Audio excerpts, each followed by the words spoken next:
just wanna take you anywhere that you would like. We could go out any day, any night. Baby, I'll take you.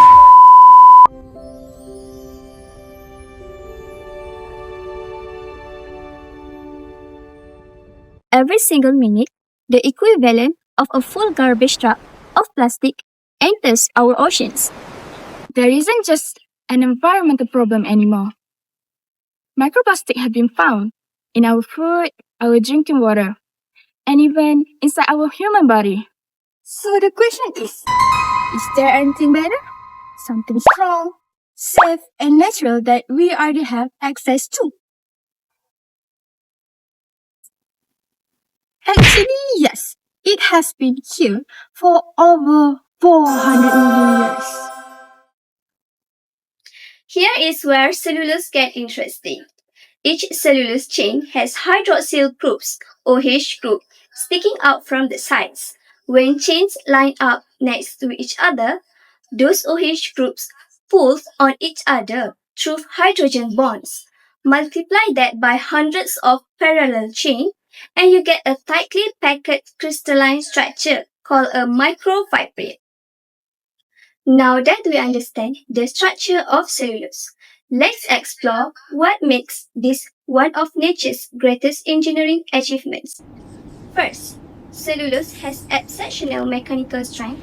The extensive hydrogen bonding between cellulose chains creates a highly stable structure that can support the growth of large plants and trees. Second, cellulose is insoluble in water. Even though plants are constantly exposed to moisture and rain, cellulose remains intact and continues to provide structural support. Another important property is that cellulose is biodegradable. Unlike many synthetic materials, cellulose can be naturally broken down by microorganisms, making it environmentally friendly and reducing long-term waste accumulation. Cellulose is also renewable because it is continuously produced by plants through photosynthesis. As plants grow, they naturally generate more cellulose, making it a sustainable resource for future applications. In fact, cellulose is the most abundant organic polymer on Earth. It is found in plants, cotton, wood, and many other natural materials, making it one of the most important biomolecules for life and sustainable development.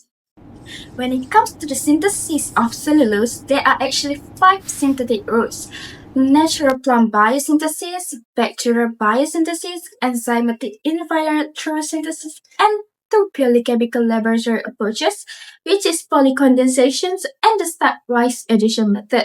We are exploring the condensation reaction of cellulose.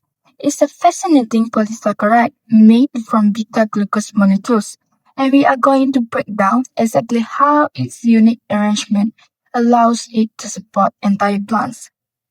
First, look at the beta-glucose. You can identify it because the hydroxy group on carbon 1 is positioned above the ring. This is different from alpha-glucose, where it's below. When you try to join 2 beta-glucose molecules for a condensation reaction, you'll notice they just don't fit. The hydroxyl groups on C1 and C4 are too far apart to bond. To solve this, nature uses a flip. Every alternate beta-glucose molecule is inverted or turned upside down. This rotation brings the carbon 1 and the carbon 4 hydroxyl groups into close proximity. Now, a condensation reaction can occur, pulling out a molecule of water and forming a stable 1,4 glycosidic bond. Now, here's the part that I think it's genuinely exciting.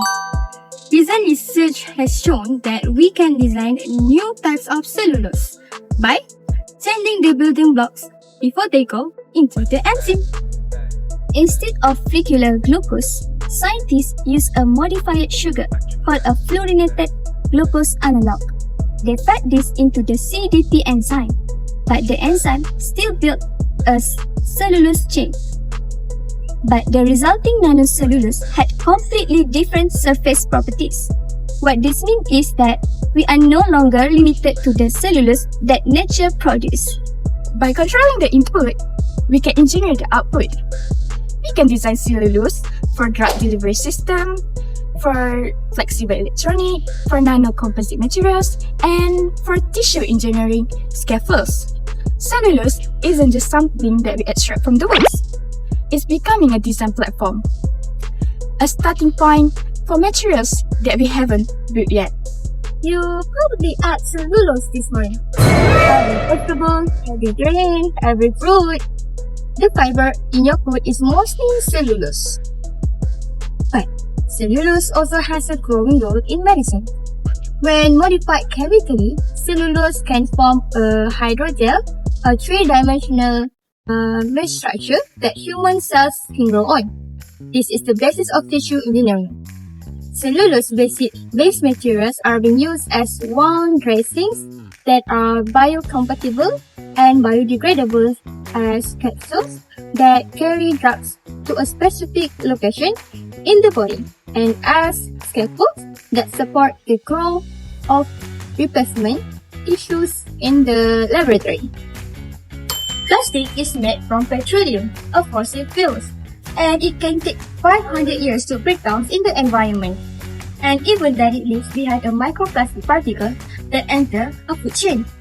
Cellulose made from plant. Grow using sunlight. When it breaks down, it will return to a soil as a water and carbon dioxide. So there is no residue, no lasting pollution.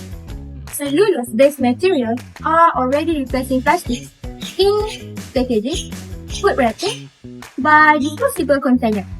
At the start, we ask a very simple question. What if nature already created a better material for us? For over 400 million years, every plant on Earth has been quietly building one of the strongest, lightest, and most sustainable structures ever known.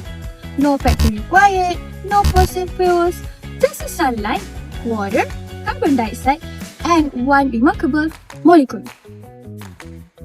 Cellulose solved the problem we are now trying to solve. Maybe the future of green chemistry does not begin in a laboratory. Maybe it's begin within a lab.